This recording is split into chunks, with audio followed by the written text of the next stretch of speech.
સ્વર્ગની પરીઓ પણ શરમાય, જોજે કોઈની નજરે લાગી ના જાય.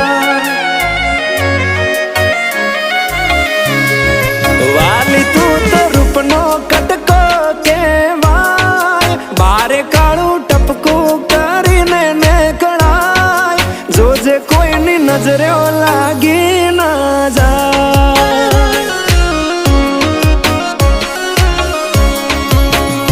હો આવું રૂપ મેં તો પહેલી વાર જોયું, તને જોઈ તારા પર મન માર